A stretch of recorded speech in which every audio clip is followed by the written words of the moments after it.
বড় খেদিম করিও নবী উম্মত করিও রাসূলে উম্মত।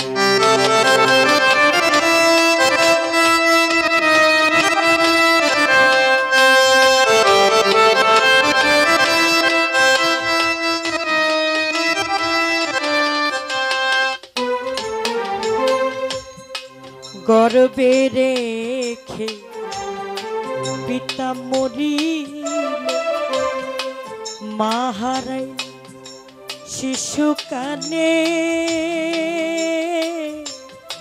আমি এতিমি নিখিলে ও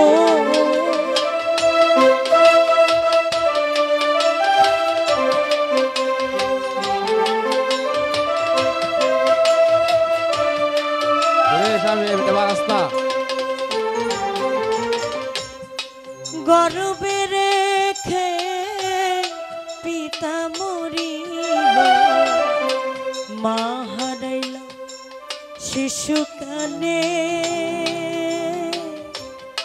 আমি এতিমি নিখিলে সেবিও পিতাকে সেবিও মাতাকে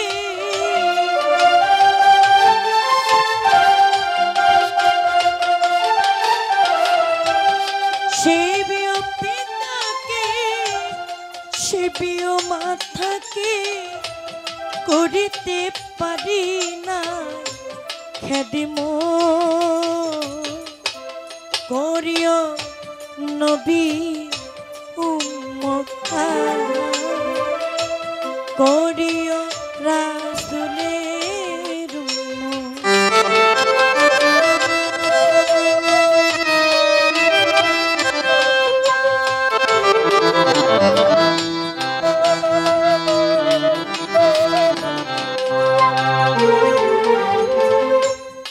বাবার মুখেতে মায়ের মুখেতে তুলিয়া দিবে যেই সন্তান খানা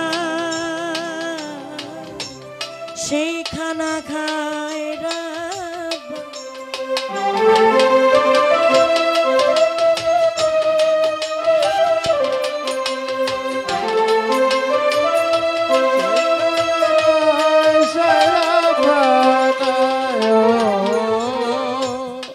বাবার মুখেতে মায়ের মুখেতে তুলিয়া দিবে যে সন্তান খানা সেই খানা খায় সেবিও পিতাকে সেবিও মাতাকে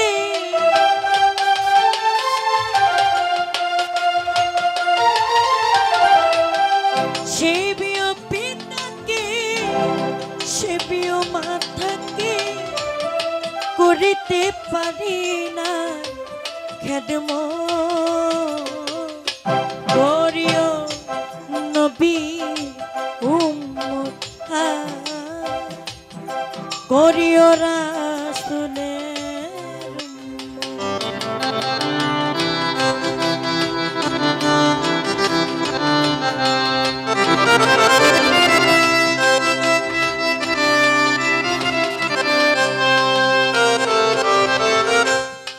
বাবাকে তোমার কাবা জানি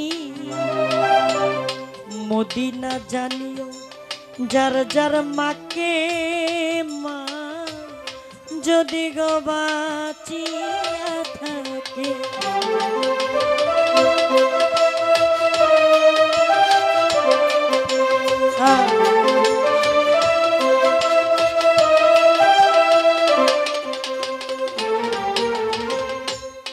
বাবাকে তোমার কাবা জানিও মদিনা জানিও যার যার মাকে মা যদি গো বাঁচিয়া থাকে আমার নবী যেদিন মায়ের গর্ভে ছিলেন তখন তার বাবা এই দুনিয়ার মায়া ত্যাগ করে চলে যায় পরম বন্ধুর কাছে।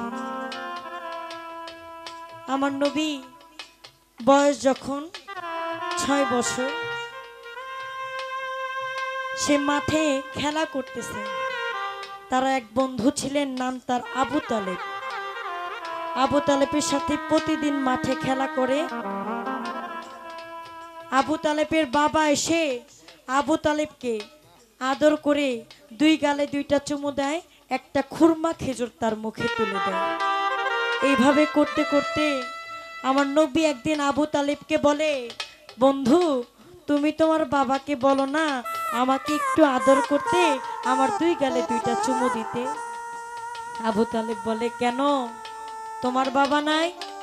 তোমার বাবার কাছে যাও, আমার বাবা তোমাকে কেন আদর করবে? আমার নবী মুখটা মলিন করে বাড়িতে যে দরজার সামনে বসে থাকে, মা আমেনা বলে মোহাম্মদ তুমি এইভাবে মলিন করে বসে আছো কেন বাবা? আমার নবী 2 চোখের পানি ছেড়ে বলে, মাগো পৃথিবীতে সবার বাবা আছে, আমার বাবা নাই কেন? মা আমেনা তাকে নিয়ে যায়, বলে মোহাম্মদ তুমি কি তোমার বাবাকে দেখতে চাও? আমার নবী বলে, হ্যাঁ মা, আমি একবার আমার বাবাকে দেখতে চাই। মা আমেনা নিয়ে যায় মদিনা শহরে, নিয়ে বাবার কবরের সামনে যেয়ে বলে, মোহাম্মদ এই যে তোমার বাবা এখানে শুয়ে আছে, তুমি তোমার বাবাকে ডাকো, যদি তোমার ডাকে তোমার বাবা সাড়া দেয়। আমার নবী বাবা বাবা করে ডাকতে লাগলো। আল্লাহ বলেন, আরজাইল আমি তোমাকে হুকুম করলাম তুমি এই মুহূর্তে মা আমেনার জানটি কবজ করে নিয়ে আসবে। আমার নবী বাবা বাবা করে ডাকে, কিন্তু তার বাবা সাড়া দেয় না। সেই মুহূর্তে আরজাইল বলে আল্লাহকে, যে আল্লাহ আপনার বন্ধু মোহাম্মদ সে তার বাবার কবরের সামনে এসে বাবা বাবা করে ডাকছে, আর এই মুহূর্তে আমি কিভাবে তার মার জানটা কবজ করে নিয়ে আসি? আমার আল্লাহ বলেন, আরজাইল তুমি আমার হুকুমের গোলাম, আমি তোমাকে হুকুম করেছি তুমি এখন এই মুহূর্তে মা আমেনার জানটি কবজ করে নিয়ে আসবে। আরজাইল 2 চোখের পানি ছেড়ে মা আমেনার জানটি কবজ করে নিয়ে আসে। মা আমেনা মাটিতে শুয়ে পড়ে, পিছন দিকে আমার নবী তাকায় দেখে তার মাও আর এই দুনিয়াতে নাই। সেদিন আমার নবী বলেছিলেন যে আমার উম্মত যারা আছো তারা যেন বাবা মার খেজমত করো। আমি জন্মের আগে আমার বাবাকে হারাই, 6 বছর বয়সে আমার মাকে হারাই, আমার মতো এতিম আর কেউ নাই। তাই যাদের বাবা মা আছে তারা যেন ওই বাবা মার খেজমত করে ভালো পথে চলে যদি যাইতে পারে, বিনা হিসেবে আল্লাহ তাকে জান্নাতে দিবে। আমি আপনাদের কাছে অনুরোধ করে যাই, জানি না আপনাদেরকে কতটুকু আনন্দ দিতে পেরেছি, তবে শিল্পী হিসাবে একটা অনুরোধ করব, যাদের ঘরে এখনো মা বাবা আছে, দেখেন আপনার মা হচ্ছে আপনার মদিনা, আপনার কাবা হচ্ছে আপনার বাবা। আপনি অনেক টাকা খরচ করে মক্কা মদিনায় যাইবেন হজ করার জন্য, যদি বাংলাদেশে আপনার বাবা আপনার মা বৃদ্ধাশ্রমে থাকে, রাস্তার পাশে থাকে, ওই মক্কা মদিনায় যাইয়া আপনি যেই হজ করবেন ওই হজ আল্লাহ কবুল করবে না। হজের কিছু নিয়ম আছে। যদি আপনার এলাকার মধ্যে কোনো দরিদ্র মানুষ থাকে, অসহায় মানুষ থাকে, আপনি ওই হজের টাকাটা যদি ওনাকে দেন, তাহলে আপনি সেই সৌদি আরবের হজ বাংলাদেশে বসেই পাবেন। তাই অনুরোধ থাকবে, আপনারা সবাই কম বেশি ইন্টারনেট চালান, ফেসবুক চালান, ইউটিউব চালান, এখন ডিজিটাল বাংলাদেশ। ইন্টারনেট খুললে দেখা যায় বৃদ্ধ মা বৃদ্ধ বাবা রাস্তার পাশে বসে আছে, রাস্তার পাশে শুয়ে আছে, একবেলা খাবারের মতো সেই সামর্থ্য নাই। আপনারা যাই করেন, আপনার ঘরে যদি ছোট একটা ঘর থাকে,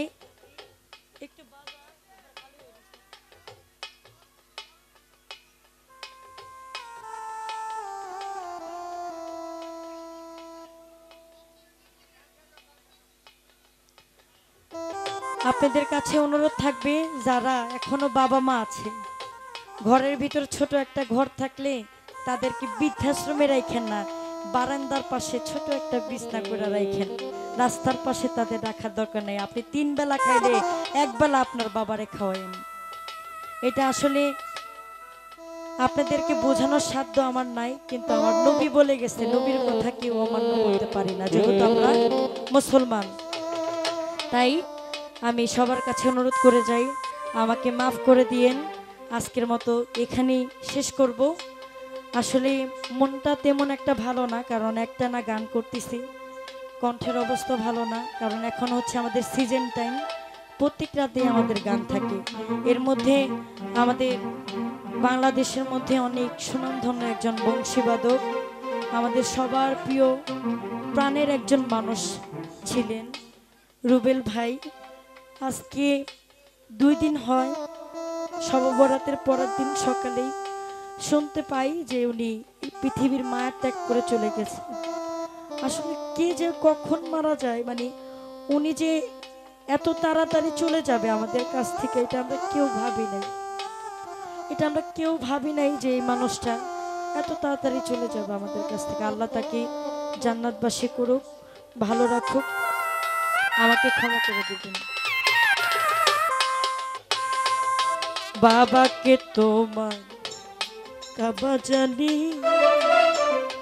মদিনা জানিও, মাকে যদি গো বাঁচিয়া থাকে।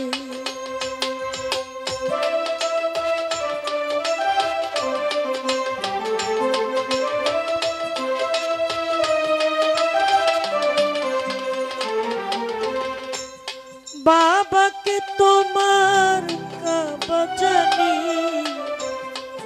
মদিনা জানিও, ওই মাকে যদি গো বাঁচিয়া থাকে।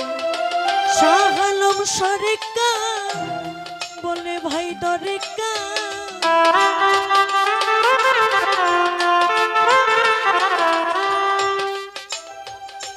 শাহ আলম সরকার বলে ভাই দরকার, পিতা মাতার বরকত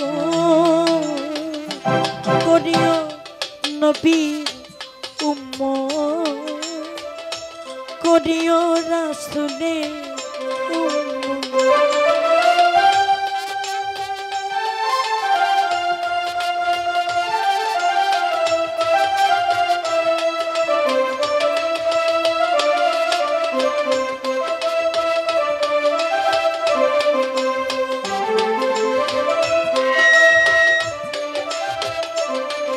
আমি করি নাই, করিতে পারি না,